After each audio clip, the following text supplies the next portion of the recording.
Good afternoon, Chief Justice. Are you well? I'm very well, thank you. Are you as confident as always, or is your confidence a little bit shaken?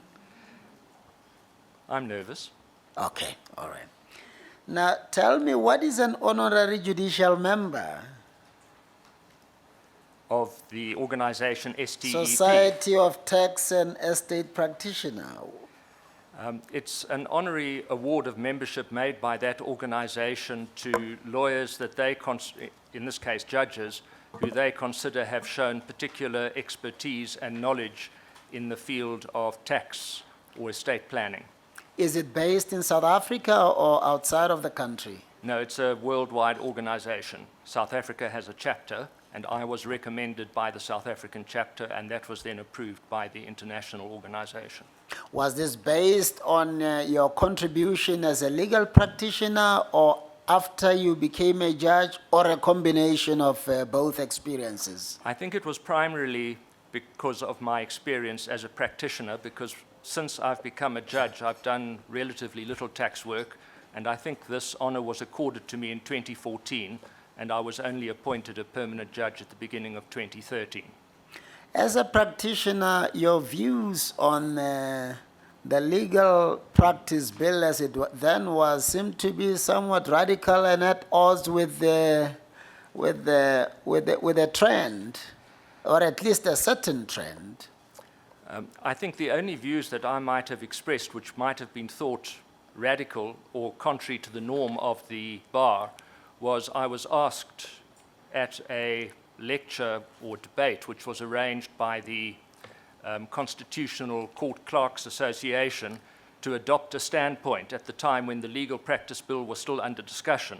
And I was asked to represent the point of view in favor of the legal practice bill, which is what I did. And if you have, if you are in a position to express views now, do you think it was a good idea to pass that legislation, whether it serves the purpose it was understood to be intended to serve? I certainly, after all the research that I did into it, didn't gain the impression that one of the key concerns of the profession, which was that the Legal Practice Council would be a body dominated by political forces which would interfere in the independence of the legal profession, that I didn't think was a significant concern. I didn't think that the political members were sufficiently numerous to have a negative effect on the independence of the profession. And I also do think that there are advantages in having an overarching body on matters concerning the legal profession. What would you say are the fundamental benefits or outstanding benefits of this novelty, if any? Well, perhaps the jury is still out as to whether they will be achieved, but I think the idea was that by having an overarching statutory council which could execute a statutory mandate to try to make sure that the legal profession as a whole serves the constitutional function of aiding access to justice. I think that is perhaps better achieved by an overarching statutory council than through the private bodies that previously existed. Many judges seem to struggle with who their employer is. And I see you've written OCJ, DOJ, OCJ. Upon further reflection, who do you think the judge's employer is? In the conventional sense of an employer who is in a relationship with an employee such as to dictate what the employee does, I don't think a judge is employed by anyone. Is the judge not employed by the people or the state? Not in a sense that dictates. I regard the primary hallmark of an employment relationship as one where the employer can direct not only what the employee does, but also to a substantial extent how he or she does it. That cannot be done when a judge takes the oath of office. his or her duty is solely to the Constitution. And you don't think it is the people who have employed us? I don't see In a judge as, I see, Using the Constitution as a mechanism that orders our affairs, with the result that if we don't order our affairs in terms of that script, then we're out. well, Don't think the taxpayer is our employer. not in the sense that the public at large can direct what we do, because, as you will know, in some instances, judges have to make decisions which are unpopular with the majority of people. Yes. So we do not sway with popular opinion. I thought that I'm just trying to make you feel more at ease.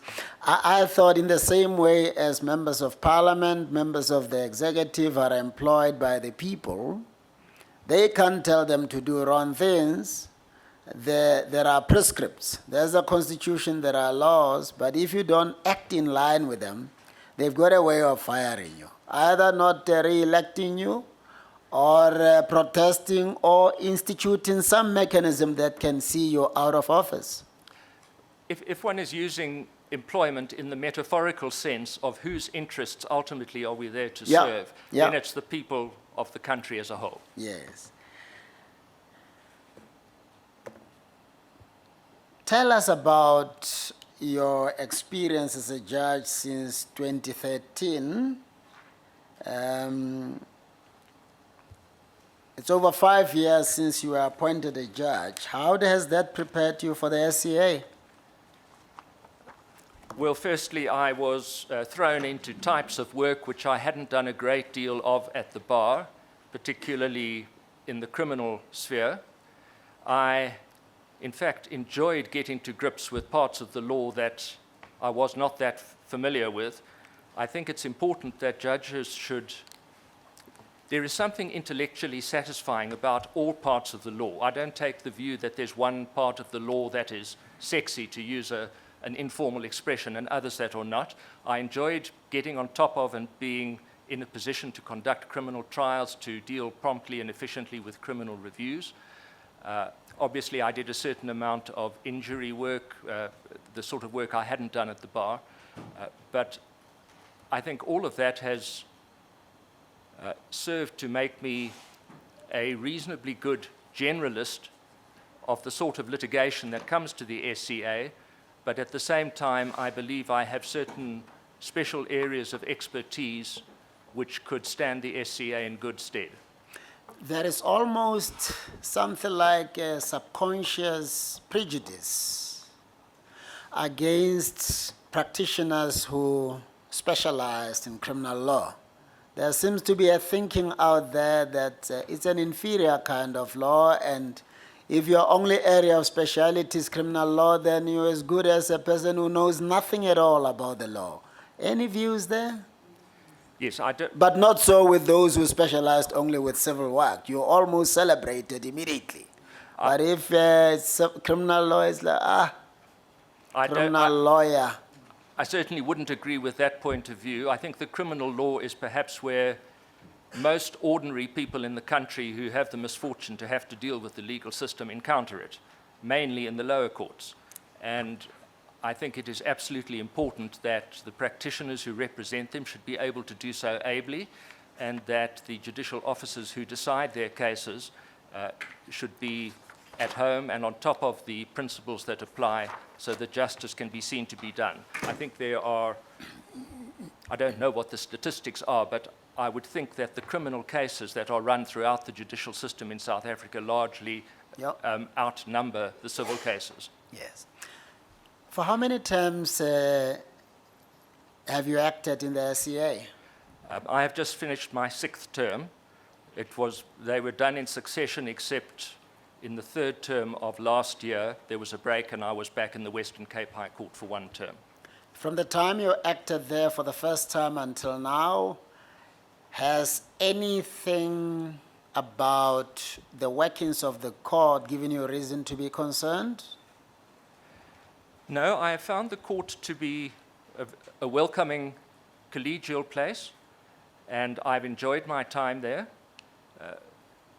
I think it would be presumptuous of me at this stage to suggest how things might be done differently or better, but I have certain ideas which if I were appointed and became more experienced, I might try to explore. Did you come across a situation where some of your colleagues were treated in a manner that you thought was unacceptable? I was once treated quite recently by a very senior judge. He spoke to me in a manner that I thought was very rude, and it unsettled me for a few days. And it didn't stand in the way of my doing my job, but I found it an unpleasant experience. But after that, the working relationship resumed. That's the only experience that I've personally had. Did you get a sense that you were the only recipient of that kind of or similar conduct that is unacceptable, or are you aware, have you become aware of other colleagues who have been subjected to unacceptable experience? I know that in this last term, at least one female member of the bench came to me very upset about the way she had been treated. From afar, just as far as I am from the SCA, have you over the years learned of a tendency by some to subject their colleagues to less than acceptable conduct? No, what I have observed or experienced wouldn't come close to any sort of pattern of conduct. In other words, before your experience and the experience of the other colleague, you were not aware that a thing of the kind would happen at that court? No. President Maya? Thank you, Chief Justice. Good afternoon, Judge Rogers. Good afternoon, Fred. How are you? I'm well, thank you. Good. I want to canvass just one issue with you. It's a matter which I've raised, we discussed, but only superficially a while back. And it relates to the manner in which you have interacted with some of the colleagues at the court.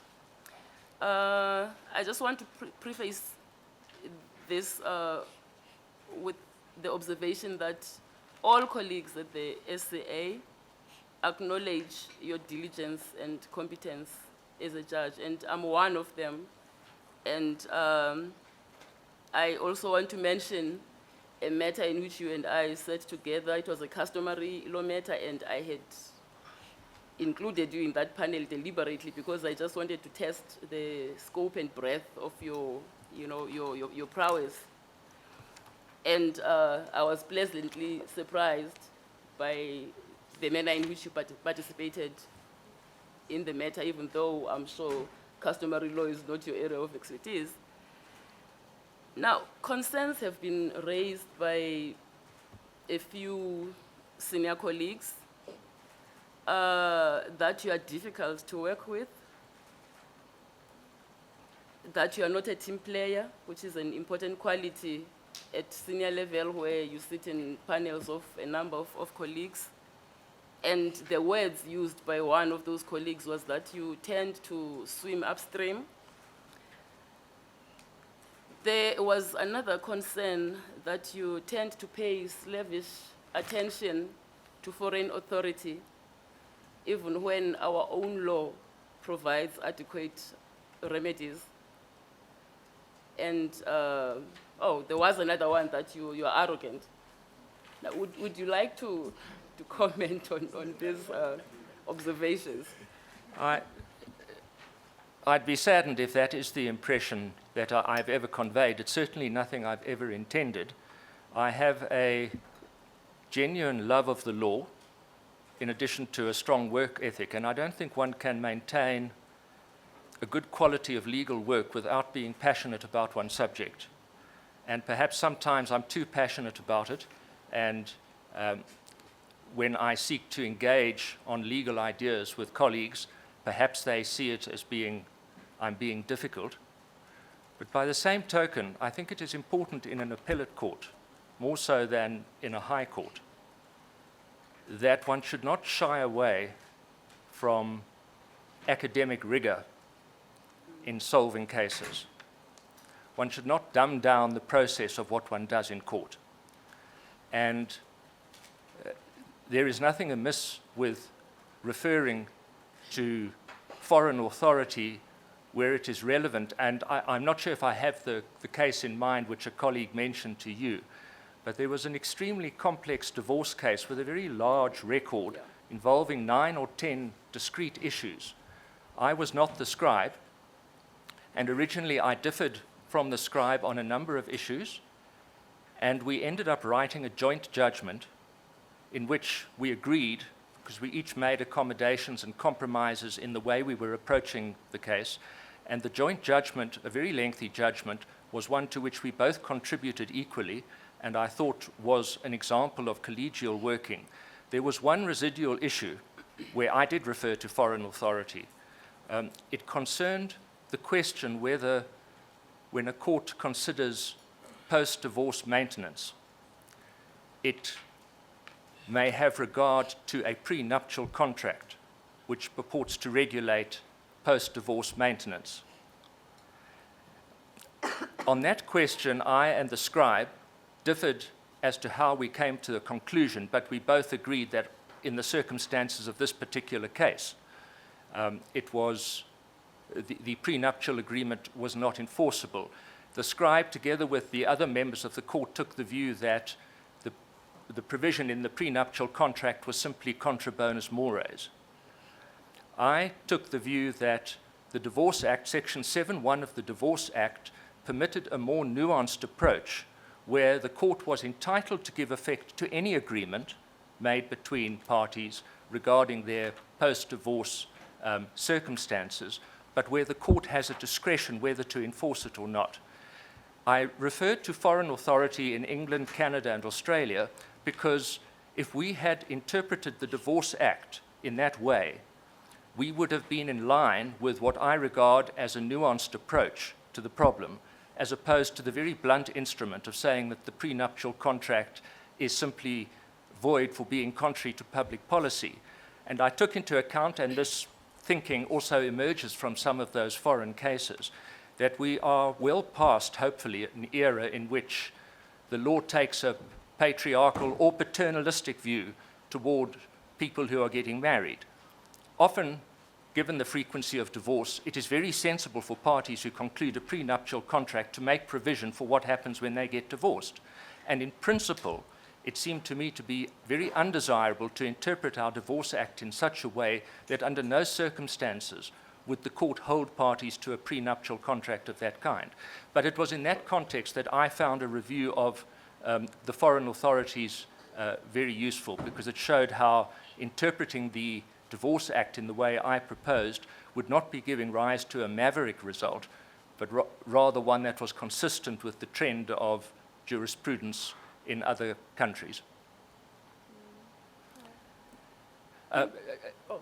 Can I say one other thing in an appellate court, is that you should expect, I think, to have some strong personalities. What you can't have in an appellate court is somebody who will go along with the flow because they don't have the force of personality or the confidence of their views to stand their ground. There's no value in dissent for dissent's sake. But it is important, I think, that whoever gets appointed to a court like that should have the courage to, no matter how junior they may be in the court, to stand their ground. And I wish to, if I may, without going into the particulars of the case, give 2 instances. There were 2 cases. I'm always the most junior judge out of the 5 that sits. So I'm always in a post-hearing conference invited to state my opinion last. In 2 cases, I disagreed with the 4 previous people who had spoken. And in those 2 cases, my dissenting judgment subsequently became a 4-1 majority judgment. Now, if I had just sort of kowtowed to seniority or to the experience of people there. That might have been a 5-0 judgment the other way. So I don't think I stand my ground, but I don't see myself as arrogant, and if that is how I've come across, then it is something I would have to remedy. If you wouldn't mind, though, just apropos that comment, I received a letter of encouragement from one of the black female permanent judges of the court. And because it seems apropos to what you have said, she said this: "As much as you are most intelligent, you have it in you to share ideas and exchange views in the most dignified and respectful way with all, regardless of who they are. That distinguishes you from all who believe in themselves too much and disregard others, which smacks of arrogance and disrespect. I have told those who care to listen that much." Thank you, Judge Rogers. Thank you, Chief Justice. Thank you, President. Commissioner Nyambi? Thanks, CJ. Afternoon, Judge. Good afternoon. It's linked to the previous question. Anything that you might think it's a weakness on your part that you have to work on? Well, certainly when I arrived at the court for my first acting term, it quickly dawned on me that one of the things I have to work on is to make my judgment shorter. Because I find the law interesting, and I've usually done perhaps a great deal more research than is strictly required to solve the case, I think I had a weakness of, to use an unpleasant expression, parading my learning. And for example, one of the judgments that was mentioned, I think, in the DRGU submission, the Lawcom insurance case, I reread that case and I thought, well, there's nothing there actually that I disagree with. I still disagree with the academics. But if I'd writing that judgment now, it would be about a half of the length. That is certainly one aspect. Obviously, at a personal level, if I have made a wrong impression of arrogance, that is something I would have to address. If you can be able to take us through some brief synopsis of the article you wrote in 2012, High Fees and Dubious Practices Advocates, and what it means to access to justice by poor people. Yes, I always thought that advocates charged far, well, let me say, the successful advocates, and particularly at the silk level, but also the senior, junior level of successful advocates. Of course, an advocate, there are a large number of advocates, and perhaps some of the less successful ones will still charge what all of us might regard as modest fees. But the successful advocates charge what I thought were very high fees, and I thought particularly at the top level, I thought the institution of silk was one which encouraged high fees. I referred to an English judge who said the granting of QC status in England was tantamount to a license to print money. I thought the tendency, which I understand still prevails at some bars, for juniors to charge 2/3 of what the silk charges to be an unhealthy practice, because even if the amount exceeds what the junior would ordinarily charge if he or she were acting on their own. I was particularly concerned about the tendency to charge what they call collapse fees. If you're briefed for a trial of 2 or 3 weeks, you negotiate a fee which practically boils down to this, that if the case settles within a few days before it is due to start, the person charges for the whole period as if they were in court. Now, in my experience, I never did that, and I never thought that any experienced advocate who was reasonably successful would be without work just because a case settled. There would always be work. You could do some work sooner, like opinion work, or you could accept briefs which you couldn't otherwise have done. Basically, work quickly fills the void. So I was against collapse fees. Thank you, Judge. Thank you, Chief Justice. Thank you very much, Commissioner Nyambi. Commissioner Schmidt? Thank you, Chief Justice. If you look at page 114 of your nomination form, you don't need to, but your academic prowess, ability is quite clearly indicated there, and I'm not going to read it out, but it's quite impressive. But ignoring what President Maya has informed you as to what you are alleged to have acted on, your mannerisms, I just want to ask, and you've been put with the possible problematic situation at the SCA in terms of the way you've been dealt with and the way one of your female colleagues have been dealt with. And why I've put your academic prowess there is, don't you think, or could it be interpreted that the way in which those individuals who have acted in the way they have done, to which you have now indicated, could be a matter of someone else termed intellectual arrogance? In other words, if you know it all, you've experienced it all, you don't suffer fools that easily. And could it be interpreted, for just to clarify, whether it may be interpreted as one of those, or whether it's just a matter of poor collegiality, poor mannerism, poor whatever the fact may be? I'm just trying to, as a clarity. Are you speaking of as potentially explaining the way the person who dealt unkindly with me was? Quite right, and the female colleague. Not how you are alleged to have dealt with others, but in that particular instance. I suppose it's difficult to put yourself in a position who has in the same position as someone who has served on that court for many years and perhaps gets impatient of newcomers. I think that can happen. As I said, it wasn't a pattern, but I think it can happen. And maybe a lesson on how to react to other colleagues in future, possibly. Minister? Good afternoon, Justice Rogers. Good afternoon, Minister.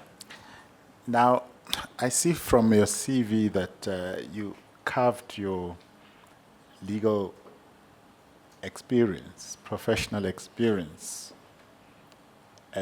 largely, if not exclusively, at the Cape Bar, which includes 20 years of silk there. Now, I don't know if the situation has since changed recently, but the last time I checked, out of the over 400 members of that bar, less than 20 are African, or were African. Can't recall how many were women. Now, with all the years that you have been in that bar, and given the statistics as I've just outlined, which may have improved, but I don't think significantly, let alone the number of silks that were ever promoted out of that bar, which are black, generic even, and female. Do you believe that that bar has been transformed, and having been part of it that long, do you consider yourself as having played any meaningful contribution in promoting transformation, given those circumstances? I became chairman of the Cape Bar Council, I think it was in April 2003. And very shortly before I assumed office, the GCB had adopted some aspirational goals for transformation of the bar generally throughout the country. As soon as I took office, I took those aspirational goals and I came to the conclusion that the only way of trying to translate them into practice would be to reduce them practically to rules to which silks and council of more than 10 years standing would buy in and would have to make annual returns of how they are meeting the various requirements. And at that, I then drafted those programs and I took them to the Bar Council where they were approved. I then took them to the general meeting of members, and those rules were essentially what we called the Pdi Initiative, which was, and it might seem quite modest now, but a requirement that each silk had to commit to having at least in one matter in the year a previously disadvantaged individual, which was taken to be a black practitioner or a female practitioner in the seniority range of 1 to 4 years. A second initiative was that the senior practitioners were to commit to an arrangement in terms of which where a silk and a senior junior or an experienced junior were engaged, that a third junior, PDI junior, would be engaged, whose fees would be funded by a fee sacrifice by the experienced practitioners. There was a pro bono scheme, and there was also what we called a group allocation scheme. Although the theory of the bar is that everybody's door is meant to be open to junior and senior members alike, it is sometimes difficult for young members to approach a senior member, and so we organized the bar into these groups of 4 or 5 practitioners, and each beginner for the first 3 years of their practice were allocated to a group to particularly encourage mentoring and an open door policy with those people. So those were implemented. I always complied with them, and most members of the bar did submit their returns and were complying, but ultimately it clearly hasn't been enough.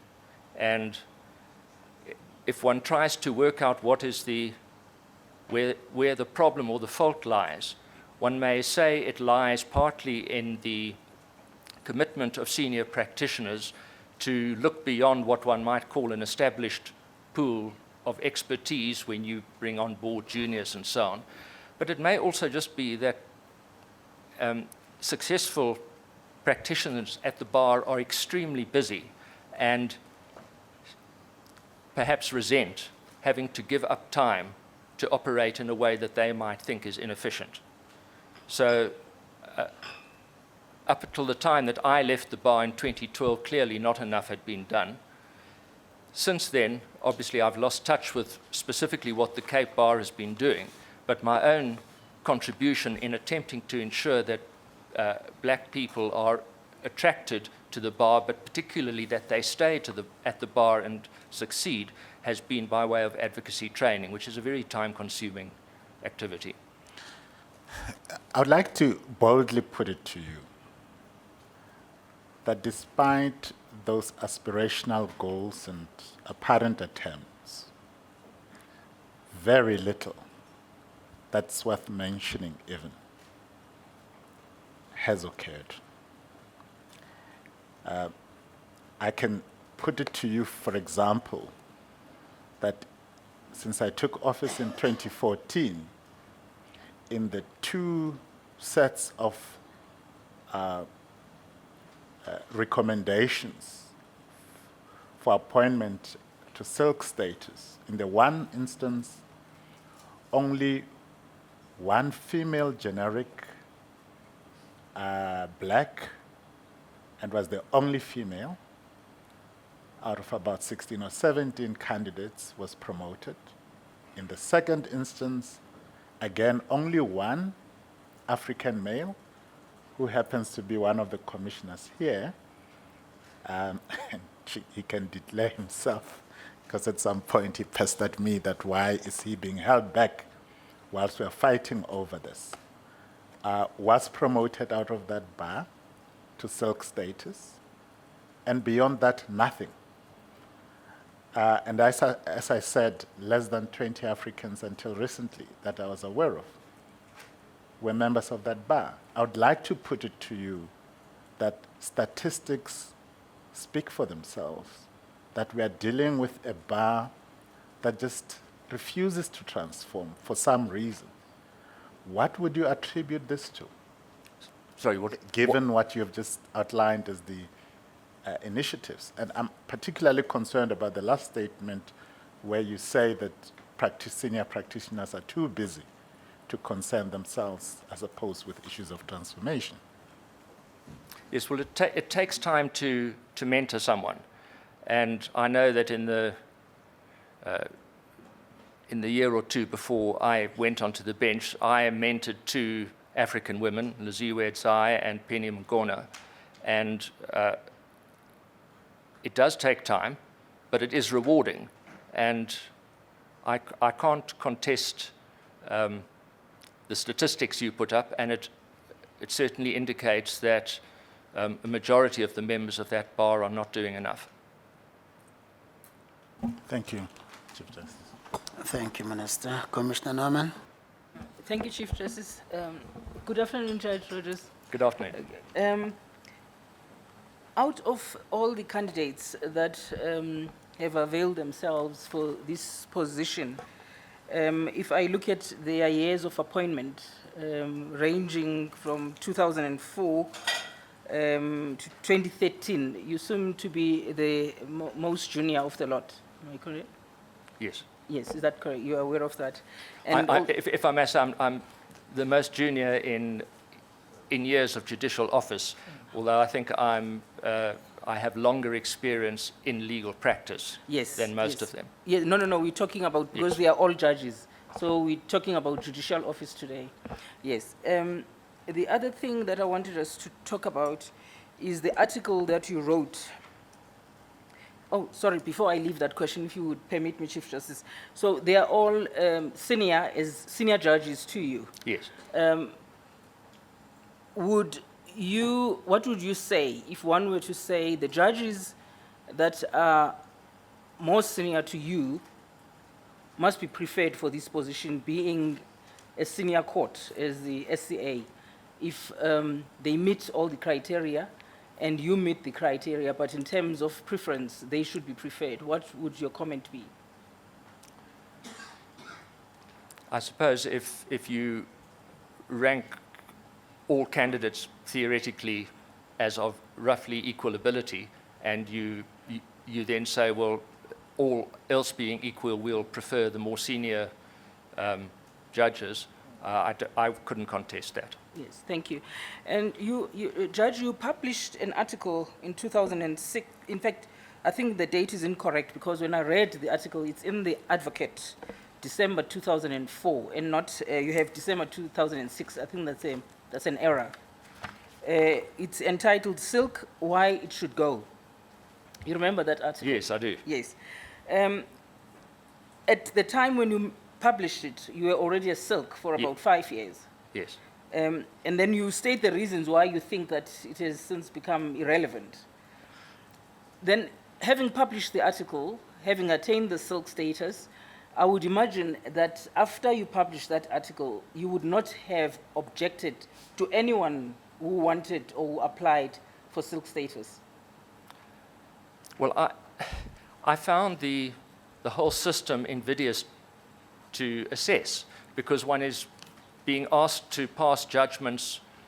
For example, we had a Silk committee in the Cape, and you have to pass judgments on the competence of your colleagues. And it was just not an exercise I would particularly have wanted to engage in. I just found the whole process invidious. And I always thought that the market of consumers for legal services will attach value to the people who do good work. And we don't need a system of Silk for doctors or engineers, and I didn't think we needed it for advocates. So it wouldn't so much be that it would be a matter of indifference who gets awarded Silk. I would have preferred the system abolished, but if it stands, if it remains, which is what the majority of the members of the profession have preferred, then one has to try to implement it as best one can and make it as rational as possible. And I know the GCB has done that, and the different bars have done that with formulating criteria for Silk. Yes, but my question, Judge, with respect is, did you, during that period, after you had written the article, object to any application where someone applied for Silk after 2004, after the publication of the article?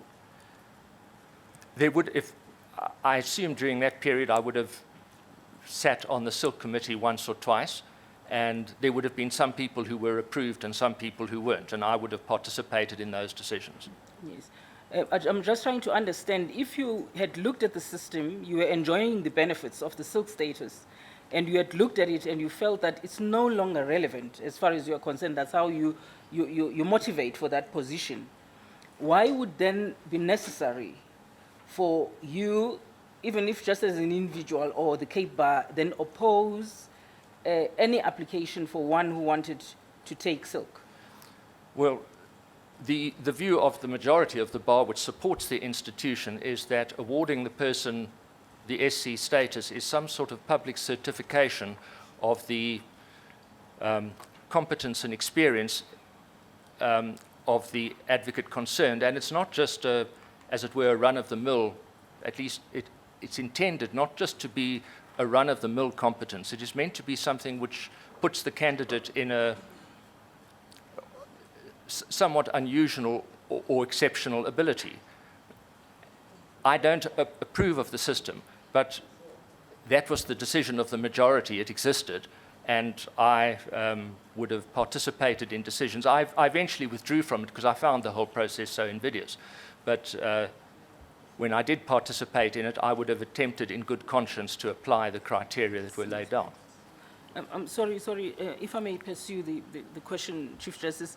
I'm trying to understand, Judge, before you attained silk status, you believed in that position? Yes, I You would did. not have availed yourself for conferment of No, of on the silk? contrary, that isn't correct. Even when I applied for silk, I was against the institution and had clearly articulated that.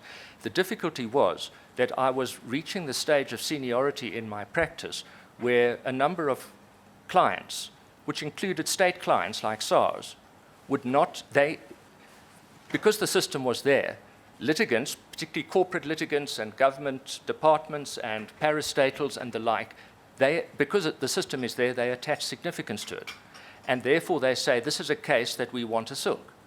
And I was going to cease to get work, it had been put to me as plainly as that, if I did not take silk. So although I did not agree with the system, it was there, and the only way I could continue to practice in the fields in which I developed expertise was to take silk.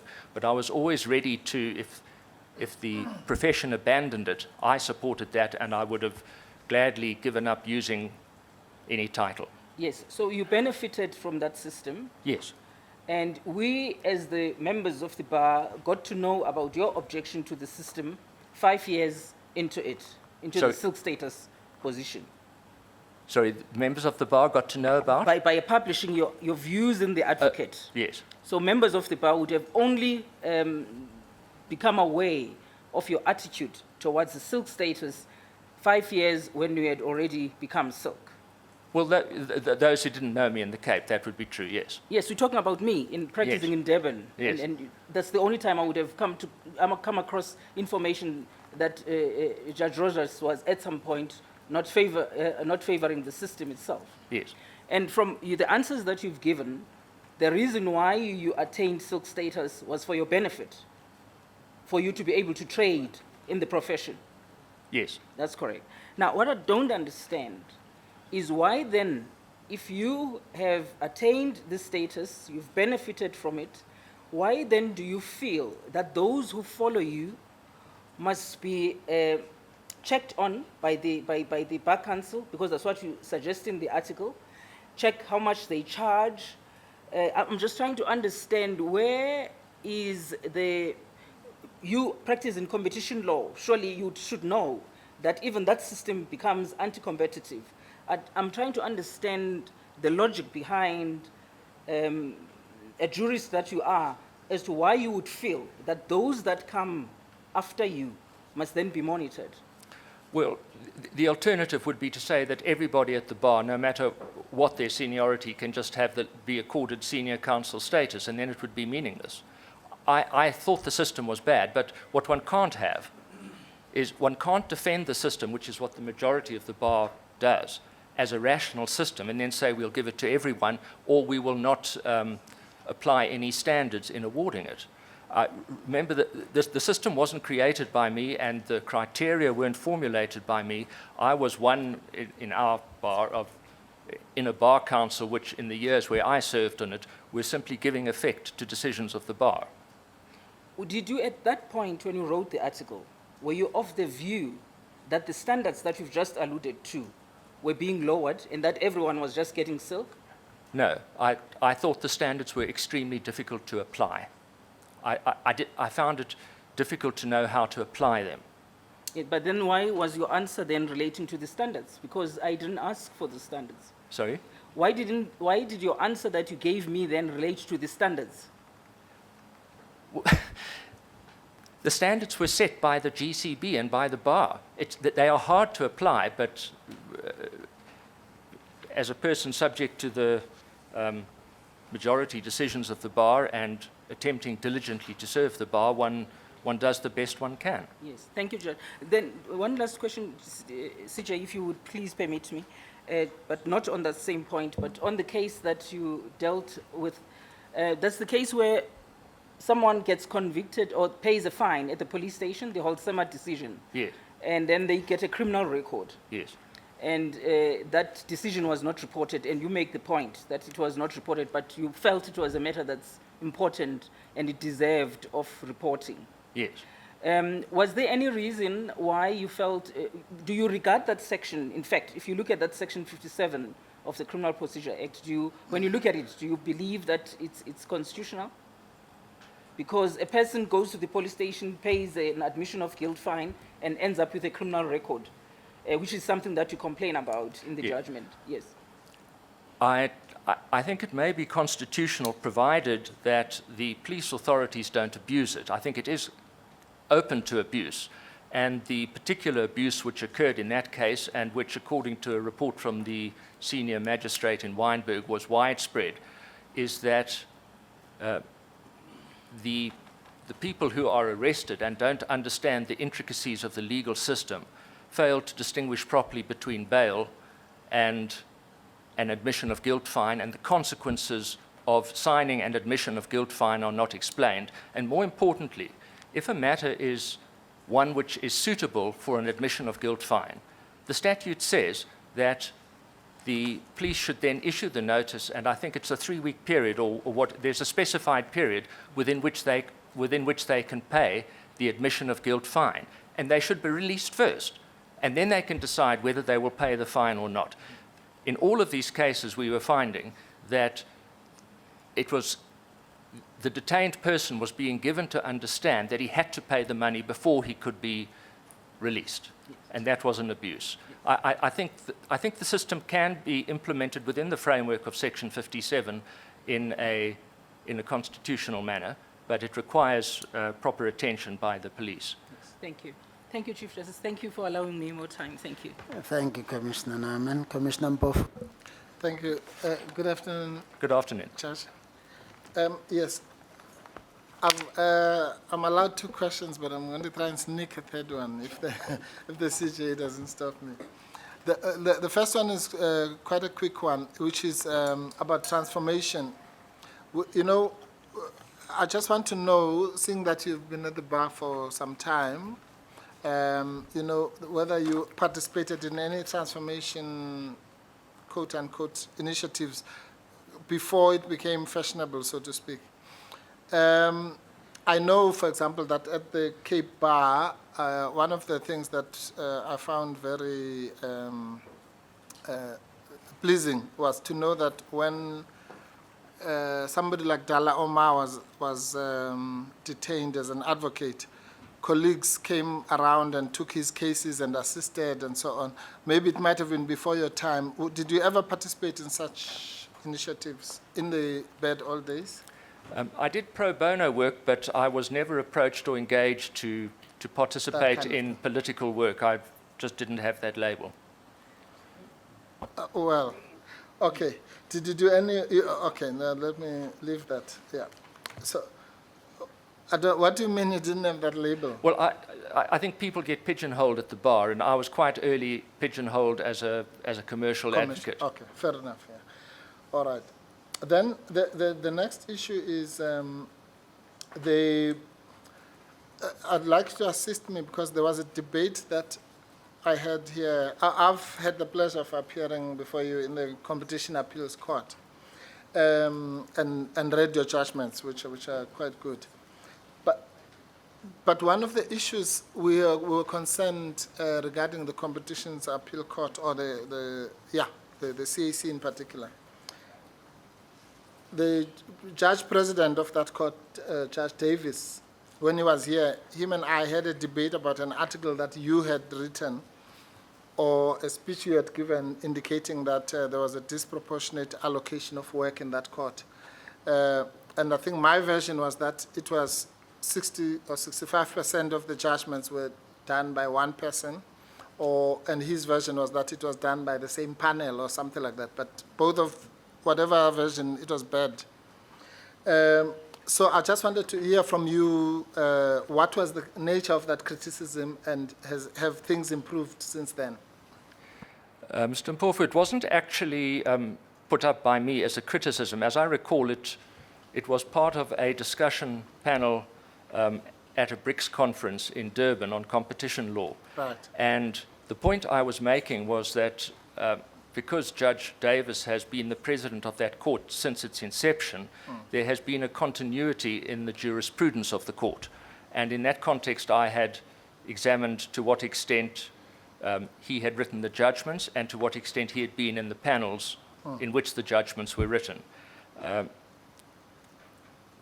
I certainly know that that court, as you probably know, doesn't have I would call a very high workload. It maybe hears 6 or 7 or 8 cases a year.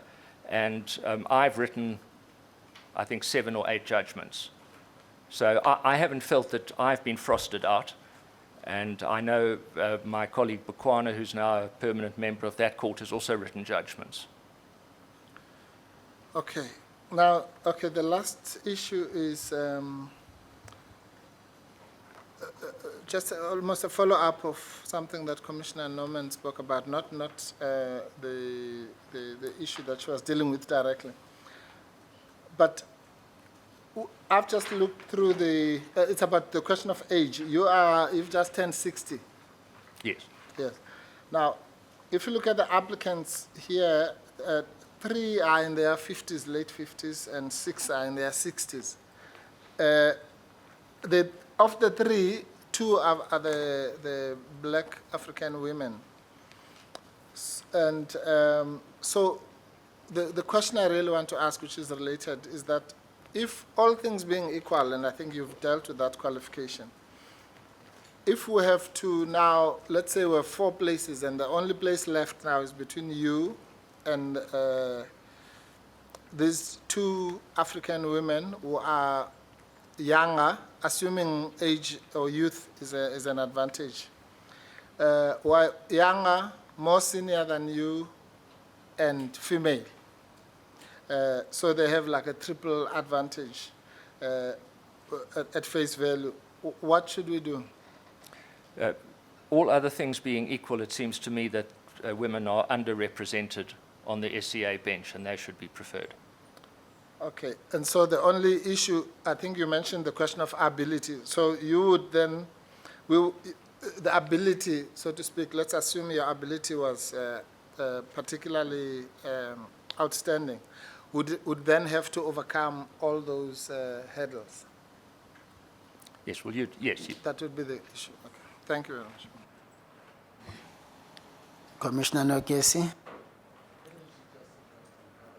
Thank you. Commissioner Fourie. Thank you, Chief Justice. Good afternoon, Good afternoon, Mr. Fourie. Judge Rogers. We were not provided with transcripts of your previous interviews when you were interviewed for a vacancy in the Western Cape Division.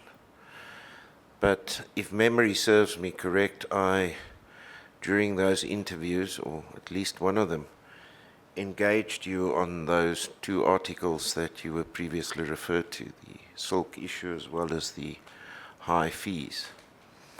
And without going into the merits of it, I agreed with your articles, and I still do agree with the contents thereof.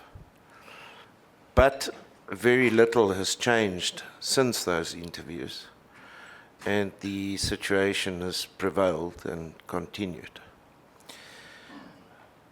I would like to venture to say that one of the driving forces, at least by some, of the coming into being of the Legal Practice Act is the fact that both advocates and attorneys, albeit legal practitioners, will be regulated by one national body called the Legal Practice Council.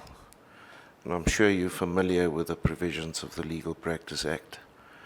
My question to you is, do you think that structure that came into being on the 1st of November last year will create a more conducive environment where these issues may be fruitfully debated, considered, and addressed? Or do you see any other avenue where it can be further exploited? If we're talking about fees rather than the institution of silk, I'm talking about both. yes, but in regard to fees, I rather doubt if discussions in the Legal Practice Council will solve it, because, at least insofar as the bar is concerned, I'm sure a large number of the successful practitioners will continue to think that they can charge, that their fees are reasonable and that they have clients who are willing to pay them. So short of, I think the only way that could be dealt with would be actually by regulation, some form of capping. And I know it's something that one shies away from. Price regulation hasn't always worked. In fact, it generally hasn't worked in agricultural and other products, but I'm not sure it will change other than by some form of regulation. Thank you, Chief Justice. Thank you, Commissioner Fourie. Just last one, and I hope I'm not ruffling the feathers. Given the need for access to justice for all, would it work if the organized profession were to go back to the old system in terms of which fees were regulated? That is on the assumption that whatever needs to be done with the regulatory framework relating to competition could be done. The old system, in terms of which, okay, to settle divorce pleadings, there is so much. To settle this, there is so much. You can't go beyond this. Just to accommodate the stage at which we are as a country economically, and the desperate need for access to justice which Legal Aid South Africa can't cope with. Do you think it would work, or is it just too, or have we gone rather too far in terms of being used to charge as we deem appropriate to go back? Chief Justice, I don't recall there ever being a system where a tariff bound what lawyers, attorneys, or advocates could charge their clients. There was and still is a party-and-party tariff for taxing fees as against an opponent, where they have to pay your costs. But as between the client and his own attorney and advocate, I've never understood fees to be regulated, and that is still the position. I thought there was a stage when people were sort of guided into charging in moderation, and thereafter kicked in a system that saw people charging with ease. I'm told some even charge 1 million, not for the whole trial. There was a case of somebody who charged 1 million for an opinion.